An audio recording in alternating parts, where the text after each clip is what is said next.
Jangankan kita, Allah sendiri nggak pede kamu selamat kalau dengan caramu sendiri, maka aku harus turun ngambil kamu. Dengan demikian, maka kita akan konsisten dalam menundukkan pikiran pada Kristus. Kenapa kita harus tunduk? Karena pada dasarnya nih, kesalahan kita dari awal sudah pada ranah filosofis. Kan?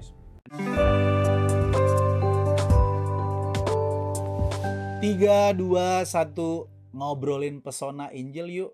Setiap hari. Mas minum dulu, Mas. Ya, Water One Store. Wah, ini seger banget nih hari ini. Ini Buing punya, Buing. Oh iya. Pak Beni ya? Oh Pak Ben, kita diberkati dengan ini. Yes, seger. Asik. Memang tanya. ngomongin yang berat-berat, kita butuh yang begini-begini, Mas. Emang saya nggak bisa, Mek, kalau ketemu kamu nggak bisa nggak ngomongin yang berat. Nggak tahu udah pakemnya kali ya. Oke. Ya. Tadi kan kita sudah ngomongin soal nanti kalau bicara tentang Korintus sendiri, Bapak Ibu bisa lihatlah itu kota perdagangan. Ya. Bisa searching sendiri. Yes. Isu-isu yang mau kita angkat di dalam jemaat Korintus ini terkait dengan filsafat, agama dan juga Injil. Nampak di sana kuat kalau kita sedikit agak kerucutkan logika dunia sama logika salib kan. Ya. Bagaimana Paulus menawarkan salib Kristus atau hikmat tertinggi dari seluruh hikmat gitu kan, yaitu Kristus sendiri. Karena filsafat kita sesungguhnya kan filsafat Kristus. Yes. Pribadi Kristus itu sendirilah pusat daripada filsafat itu sendiri kan. Yeah. Dan pribadi yang mengosongkan diri, yang berkenosis itulah pribadi atau filsuf tertinggi lah. Bahkan di awal-awal kan aku sudah bilang bahwa Allah menciptakan alam semesta ini dengan filsafatnya. Ya. Dan yang Mas tadi jelasin soal gapnya manusia kekudusan Allah dengan keberdosaan manusia itu kan sesungguhnya gap ini kan terjadi karena persoalan filosofis. Yes, dari awal tadi kan? Iya, dari awal itu kan filosofis dia. Ya. Nah, ada satu isu yang menarik di jemaat Korintus ini, yaitu isu tentang bagaimana mereka memahami tentang konsepnya Plato ya, bahwa tubuh ini jahat, materi ini jahat, yang memisahkan suci, dunia materi dan dunia roh ya. Dunia roh gitu. Dunia roh itu yang lebih unggul gitu. Apa yang Mas dapat dari konsep itu? Ya. Jadi kalau melihat nih pergumulan dari eksistensial jemaat Korintus itu kan begini. Mereka hari itu kan di tengah-tengah berita Injil yang dia sudah terima dari Paulus, tapi rupa-rupanya di alam bawah sadarnya itu kan masih kuat itu cara berpikir filosofi itu kan, filsafat dari itu. Apa itu? Dan yang paling booming hari itu kan ajaran Plato itu kan, yang mengajarkan bahwa dunia roh dan dunia materi itu dua hal yang berbeda. Gitu. Nah implikasinya adalah dari ajaran ini, maka jemaat Korintus gitu kan, mulai secara filosofi pikirannya mulai oh iya ya kan terpisah, toh keselamatan itu kan nanti di alam roh.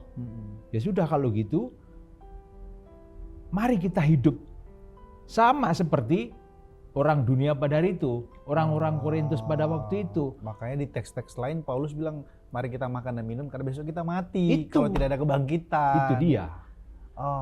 Jadi ini kan kerusakan yang luar biasa. Karena apa? Sementara Kristus itu menyelamatkan itu kan lengkap, holistik, mulai sejak manusia lahir sampai manusia mati dan sampai di balik kematian itu kan. Ini berkait, nggak bisa dipisah. Ini satu paket gitu. Nah sementara Platonis mengajarkan seperti itu. Nah ini akhirnya kepecah nih. Uniknya begini, Paulus menghadapi dua jemaat itu ya. Kalau di Korintus itu pengaruh filsafat, kalau di Galatia itu pengaruh Taurat. Iya. Nah ini kan, jadi luar biasa nih. Om Paulus ini punya dua jemaat ini yang ditarik kanan, tarik kiri gitu kan. Jadi kalau di Korintus tuh akhirnya mengakibatkan orang antinomian, jadi bebas hidupnya. Udahlah, soal roh itu udah urusan beres lah nanti. Sekarang bagaimana kita hidup, ayo kita makan, toh besok mati gitu.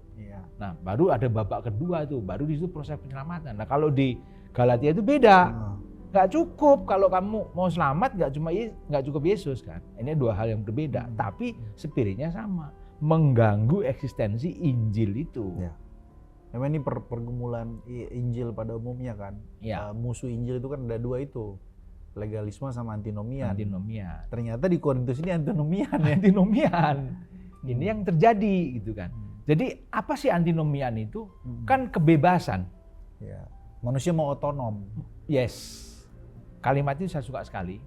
Karena itu memberikan satu pencerahan luar biasa. Manusia itu pada dasarnya itu ingin menjadi penguasa atas dirinya kan. Coba, ada 1000 orang berpikir saya ingin damai. Apa yang terjadi? 1000 orang kan bacok-bacokan. Karena 1000 orang punya standar beda-beda. Damai itu A, B, C, D, E. Mereka semua pakai standar. 1000 orang itu ketika meneriakkan sebuah perdamaian, di situ terjadi pertempuran. Nah, Kristus itu hadir untuk memberi damai. Kristus itu memberi damai, menawarkan satu kedamaian yang lengkap. Tetapi kalau dalam Yohanes 27:34 kalau nggak salah ya, damai yang kuberikan itu berbeda dengan dunia. Ini yang nggak menarik. Karena jemaat Korintus merasa nggak gagah gitu. Bisa dibantu kalimat saya ini. Merasa nggak gagah kalau kami menjadi orang Kristen. Nggak percaya diri lah. Gitu. Jadi insecure gitu, nggak nyaman, nggak tenang kalau kami nggak dianggap loh. Kami nggak. Maka di jemaat Korintus nanti timbul perpecahan kan, bikin kelompok-kelompok gitu kan. Apolos, Paulus, Petrus, Kefas, bahkan sampai ada kelompok tertinggi yang namanya kelompok Kristus gitu. Lalu Paulus ngomong, emang kami dibagi-bagi, Kristus itu dibagi-bagi? Enggak. Kristus bagi kami sama Paulus. Kalau Apolos itu dinarasikan karakternya itu kan seorang yang retorik gitu kan. Cara khotbahnya menarik, wah pokoknya hebat. Nah kalau Paulus orangnya kan flat. Nah kalau Petrus itu mewakili orang yang dari orang Yahudi gitu. Cara liturginya luar biasa. Nah ini yang satu nggak mau kalah. Saya langsung kelompok Yesus. Tapi ketika dia ngomong saya adalah orangnya Yesus, kelompok Yesus, tapi justru menyalahkan yang tiga ini. Sama aja. Sama aja. Saya juga ya kan. Ujungnya antroposentris itu pada diri sendiri. Nah disinilah ketika Paulus mengembalikan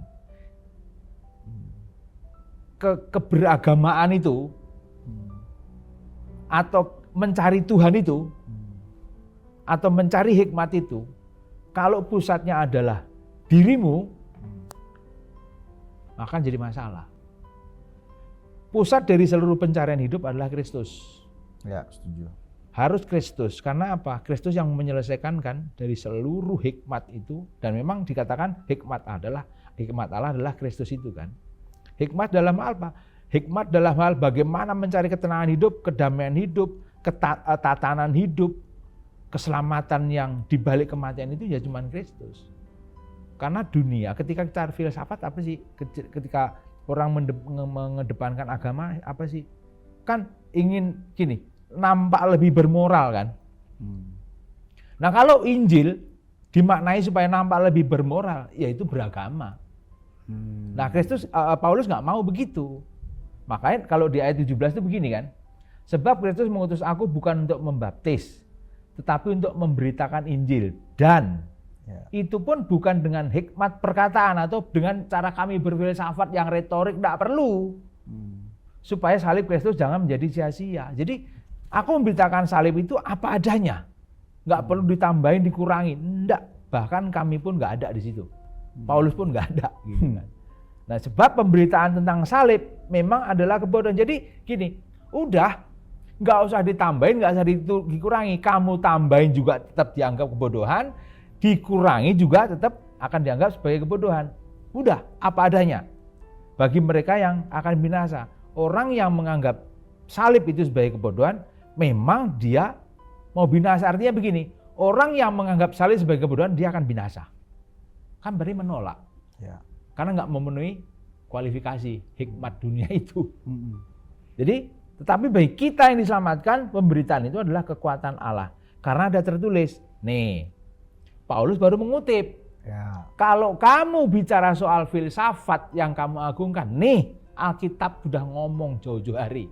Begini kan. Ini kan mengutip ini kan. Aku akan membinasakan hikmat orang-orang berhikmat, dan kearifan orang-orang bijak akan kulenyapkan.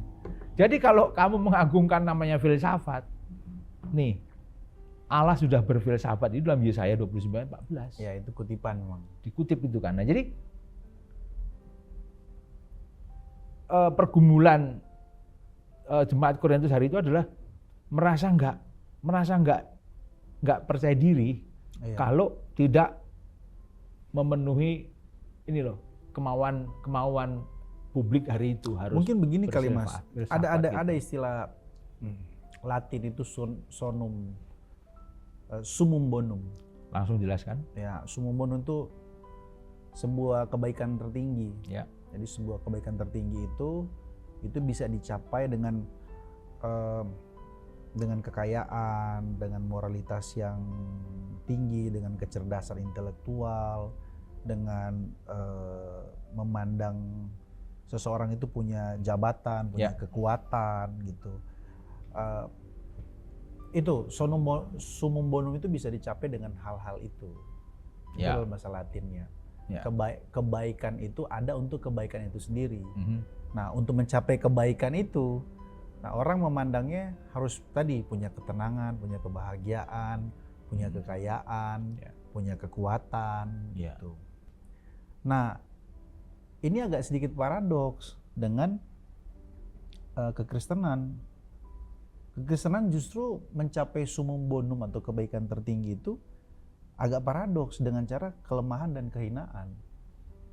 Makanya orang memandang Kristus itu bicara tentang salib ini sebuah kehinaan, sebuah kebodohan gitu. Kalau merujuk pada pola permainan ini, pola permainan Allah dalam Alkitab nih, mulai dari Kejadian sampai kita Wahyu.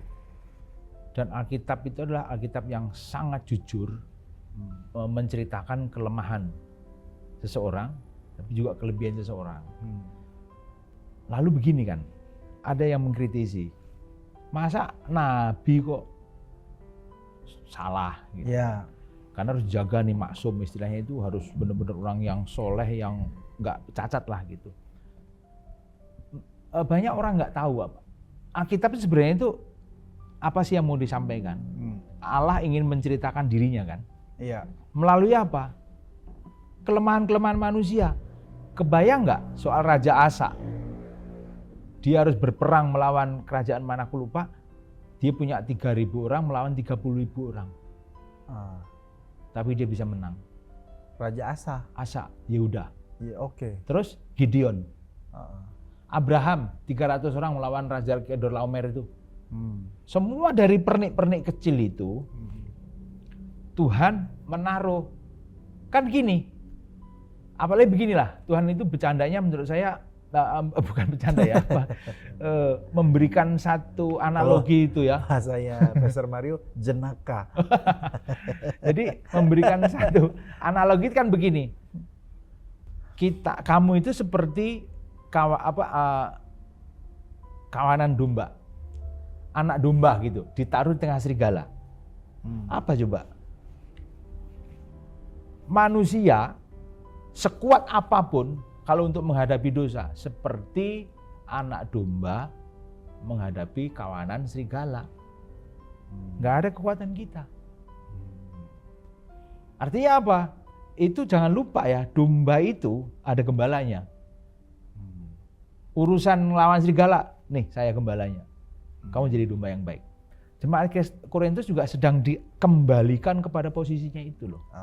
Nah selama ini dia merasa di tengah serigala, nah supaya nggak dimakan serigala, dia jadi serigala. Jadi serigala.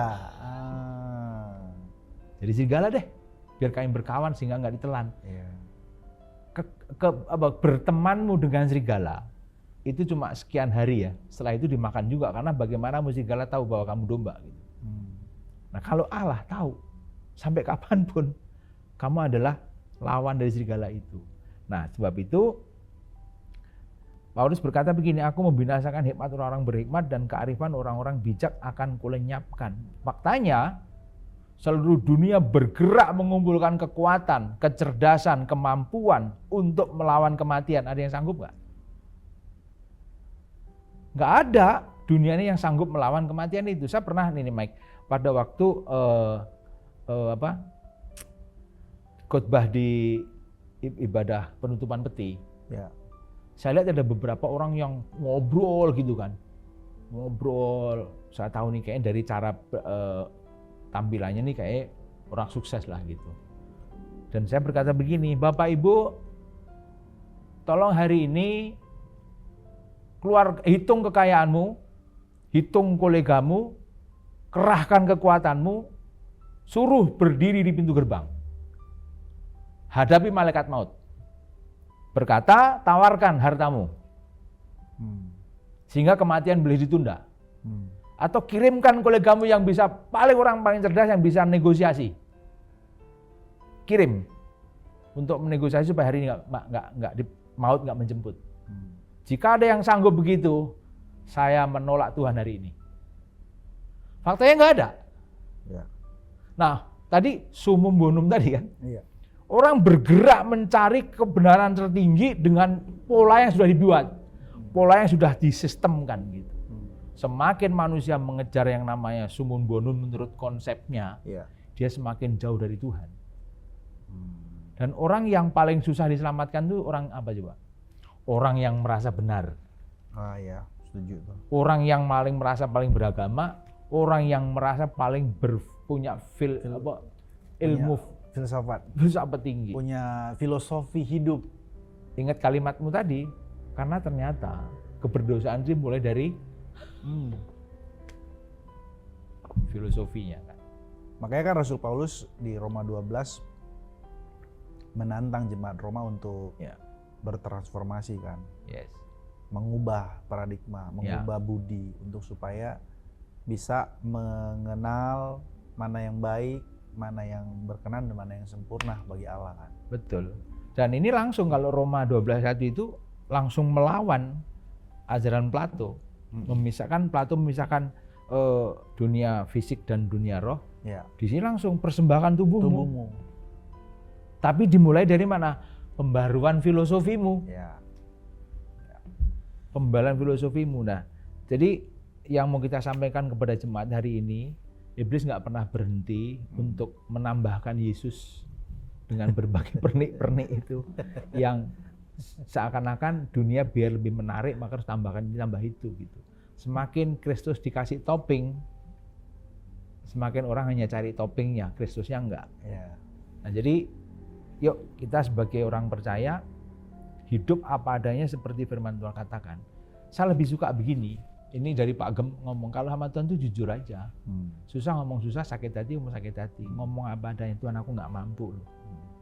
Nah kita itu kan berusaha menutupi kecacatan kita itu dengan berbagai cara kan. Itu agamawi kan jadinya. Yes. Itu kan agamawi. Adam itu ketika jatuh dalam dosa, dia tutupi dengan cawat daun ara. Dia pikir cukup. Allah tetap menembus kesalahan itu.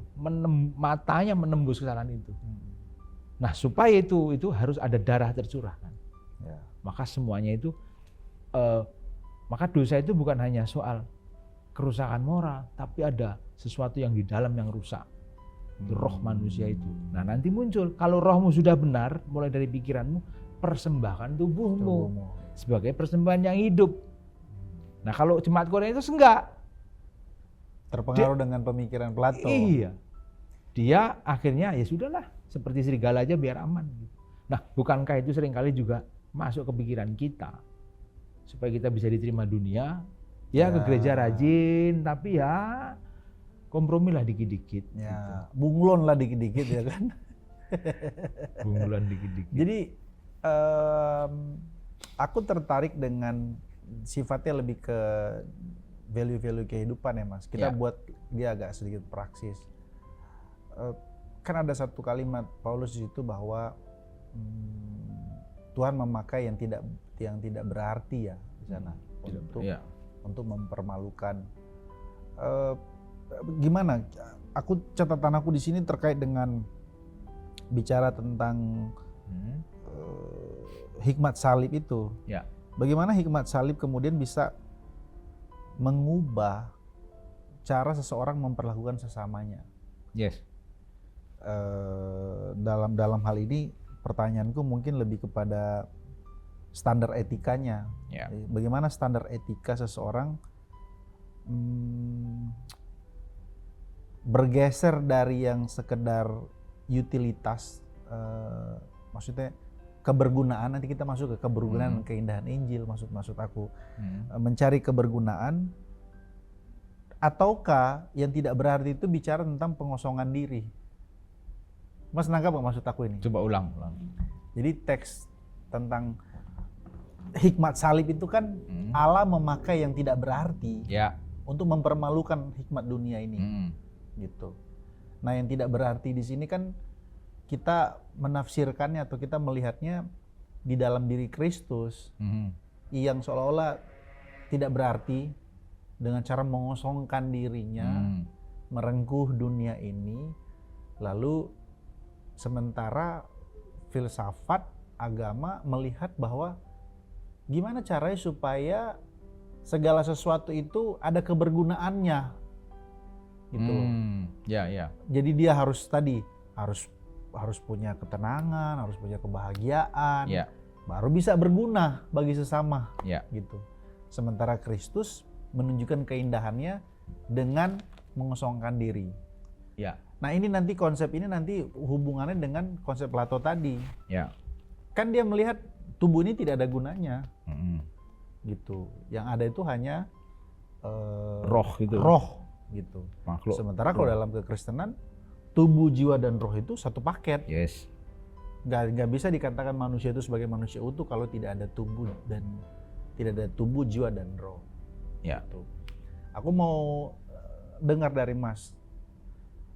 Bagaimana Mas dalam menyikapi cara Injil bekerja di dalam keseharian kebersamaan, melihat orang lain gitu Mas. Melihat orang, kalau jemaat Korintus melalui filsafatnya Yunani dan Yahudi kan ada kearogansi di sana. Pokoknya semua tergantung dari apa sih yang dapat menguntungkan dari orang ini. Apa yang menguntungkan itu kan? Ada kebergunaan kan. Waktu melihat Paulus kan, sebenarnya Paulus ini lagi ngajarin apa sih? Apa gunanya salib itu untukku gitu loh. Ini semacam pesan. Apa untungnya buat saya? Apa untungnya buat saya? Kan semua tertuju kepada saya kan.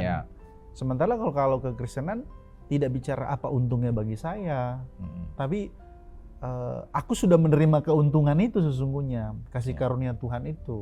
Baru nanti tindakannya ke sesama, moral hidupnya. Apa yang Mas bisa tangkap dari proposisi aku ini? Ya, kalau kita bicara salib gitu ya, teologi salib atau hikmat salib itu, apa sih salib itu? Salib itu kan titik pertemuan antara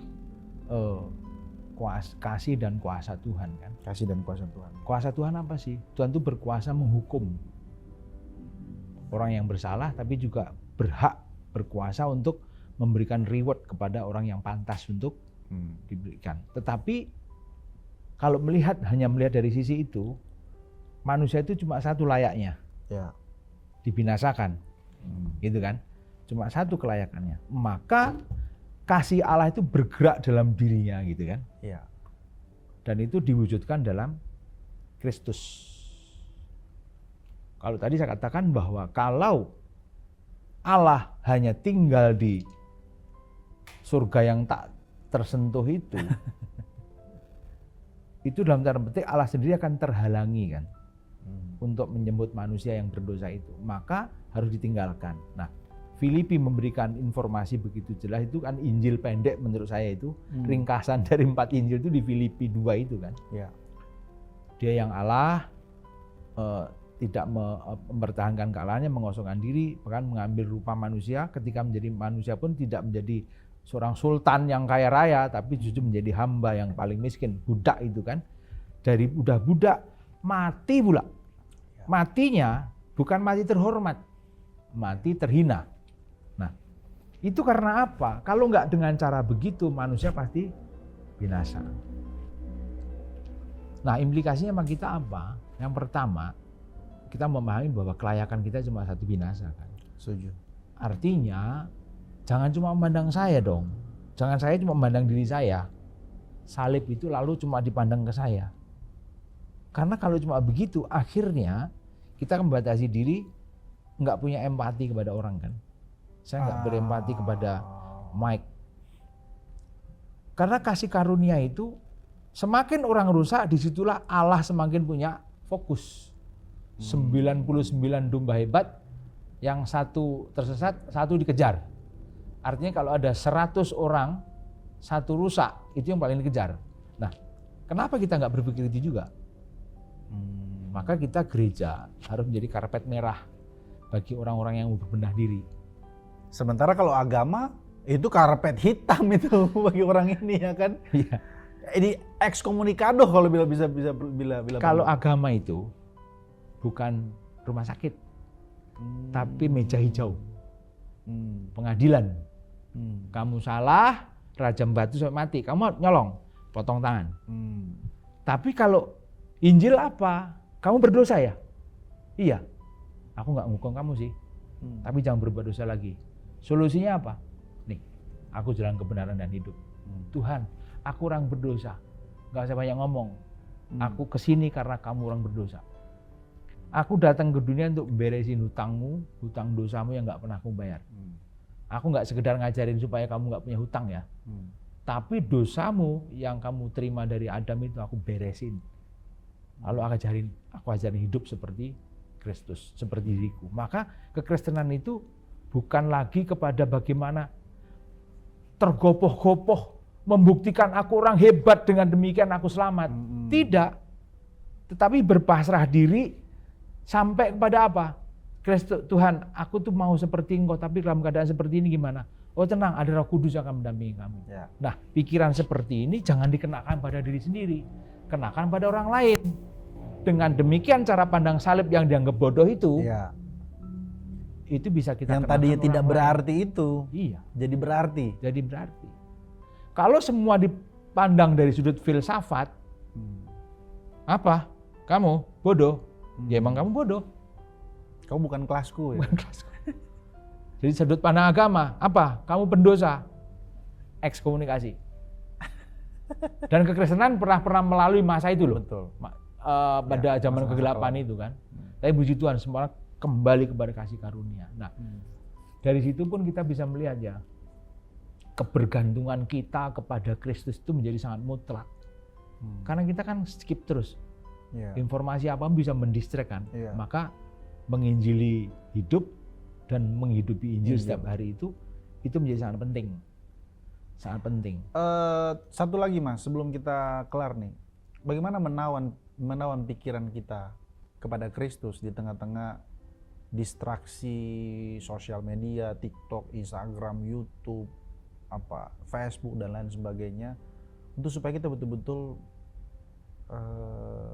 tertawan, bukan tertawan oleh filsafat dunia yang kosong, kata Rasul Paulus, dengan dongeng-dongeng, dengan tradisi-tradisi nenek moyang, tapi betul-betul konsisten menetap kepada Kristus, tidak berpindah-pindah gitu. Kalau ini kan jemaat Korintus kan masih tertarik dengan filsafat Plato atau Epikuros atau Stoik atau filsafat Helenis pada saat itu. Mungkin ini pertanyaan agak sedikit tricky lah bahasanya. Tricky gini, gimana kita bisa konsisten? Ya. Soalnya kita ini selalu konsisten dengan ketidakkonsistenan kita. Kita konsisten dengan inkonsisten untuk tidak menawan pikiran kita kepada Kristus gitu, Mas. Ya. Orang yang kena diabetes. Oke. Orang kena diabetes itu. Saya suka nih kalau pakai analogi begini. Yang diabetes denger ya. Orang yang kena diabetes itu tidak pernah bisa diobati kalau dia nggak tahu dirinya diabetes. Gitu kan? Oke. Nah, terkait pertanyaanmu tadi, Mike, bagaimana supaya kita konsisten, tetap tunduk pada pikiran Kristus, Tetap froneo. tetap froneo, pikiran perasaan Mikirin Kristus itu. pikiran perasaan Kristus. Yang pertama kan harus tahu, berdamailah bahwa kamu tuh terima bahwa dirimu orang berdosa yang harusnya mati. Selama ini kita tuh terlalu sombong ya, kita merasa aku ini orang baik loh. Iya. Aku ini udah sekolah teologi. Aku ini sudah berdoa 3 jam, Iya. penyembahan, dengerin khotbah, bahkan sudah pendeta. Bahasa Yunani, Ibrani, bahasa Ibrani, Latin, Aramaik juga bahasa bisa. roh. Bahasa roh juga bisa ya kan. Nah gitu kan. Jadi kan Tuhan pernah ngomong, hanya orang sakit yang butuh tabib. Tabib ya. Nah selama ini seseorang datang yang katanya nih, kalau konteks orang Kristen yang datang ke gereja ingin mencari Tuhan. Tapi dia tidak tahu bahwa dia itu butuh Tuhan. Dia cuma tahu kebutuhan dirinya itu makan, minum, pakai. Dia tidak tahu kalau dia tidak tahu ya. Tahu. Nah ini yang buat celaka. Maka nggak konsisten. Makanya gini, ini ketika kita ngomong ini ya Mike, ini bukan sesuatu yang membalik tangan langsung. Betul. Oh begitu ya, langsung ngerti. Ini konseptualnya yang kita tawarkan. Iya. Menyadari tadi siapa kita. Kita orang berdosa yang pasti binasa. Ya mohon maaf ini mau nggak mau harus ngomong begini. Karena kamu Kristen, ya aku Kristen harus ngomong begini, saudara-saudaraku yang kukasihi. Kalaupun toh kamu nggak terima nggak apa-apa, tapi aku berdoa terus buat kalian, gitu kan. Aku harus berkata bahwa kita ini orang berdosa yang harus binasa, tetapi karena cinta Tuhan itu, coba hanya orang yang kalau di perumpamaan itu orang yang hutangnya paling banyak, Ya. yang merasa exciting, semangat. Betul. Yes, gitu, nafasnya lega. Lalu dia kerja keras, nggak utang lagi. Nah ini kan, kita ini udah mau mati. Begitu dengar divonis mati, jebret. Siapa orang yang divonis mati? Jangan vonis mati. Saya mengikuti persidangan, vonis 2 tahun 8 bulan tuh langsung lemes, nggak ada tulang. Saya mengikuti persidangan hampir 2 tahun proses itu. Begitu vonis langsung lemes itu padahal cuma 2 tahun 8 bulan. Apalagi vonis kematian. Seorang tentara pernah CPM Bandung karena dia membunuh pacarnya, badan keker, divonis mati langsung kayak nggak ada tulang, langsung lemes. Coba dalam keadaan tak berdaya, ada orang ngomong ini, Pak Hakim, orang ini saya yang jamin, keluarkan dia, saya yang gantiin dia. Paling jangan begini, serius nih. Iya serius, ayo kamu yang di luar, saya yang menggantikan. Ini orang pasti begitu lemes tak berdaya langsung semangat lompat setinggi-tingginya. Nah kita ini nggak cuma hukuman mati, bukan hukuman seumur hidup kita, tapi hukuman kekal yang nggak pernah ada titik, bahkan koma aja nggak ada, panjang, itu kekal dan ini sudah dibereskan oleh Tuhan. Coba yuk kita pandang itu, maka kita akan konsisten. Konsistennya di mana? Tuhan, aku mau terus hidup dalam kasih karunia-Mu. Tapi aku nggak berdaya Tuhan. Tolonglah Roh Kudus. Karena kita kodrat dosa ini selama kita masih makan nasi nggak bakal hilang. Betul. Selama Maka kita jangan masih sombong. makan babi hong ya. Jangan sombong lah. Bahkan sampai berkata orang jadi ragu keselamatan gara-gara perbuatannya kok up and down gitu. Ya. Untung kita ada kasih karunia. Jadi jangan membuat kita nggak pede masuk surga gara-gara melihat diri kita. Jangankan kita, Allah sendiri nggak pede kamu selamat kalau dengan caramu sendiri, maka aku harus turun ngambil kamu. Dengan demikian maka kita akan konsisten dalam menundukkan pikiran pada Kristus. Kenapa kita harus tunduk? Karena pada dasarnya nih kesalahan kita dari awal sudah pada ranah filosofis. Kan? Kita terus ingin menendang ini pikiran Kristus. Itulah kenapa ya iman itu timbul dari pendengaran akan Kristus. Jadi bagaimana mungkin tadi orang punya pemahaman tentang orang diabetes tidak tahu kalau dia diabetes, orang diabetes tidak apa gimana tadi? Orang diabetes itu bisa sembuh kalau tahu dirinya diabetes. Bisa sembuh kalau tahu dianya diabetes gitu. Nah itu kan proses berpikir. Yes. Kalau seseorang mengaku dia Kristen, tapi dia tidak tahu why, kalau dalam epistemologis itu why I believe what I believe, kenapa aku percaya apa yang aku percaya, ya bagaimana mungkin dia bisa konsisten ya Mas? Yes. Lagi-lagi ini ranah pengetahuan ya. Yeah. Nanti kita lanjut lagi di lain kesempatan. Thank you Mas, God bless, Tuhan berkati.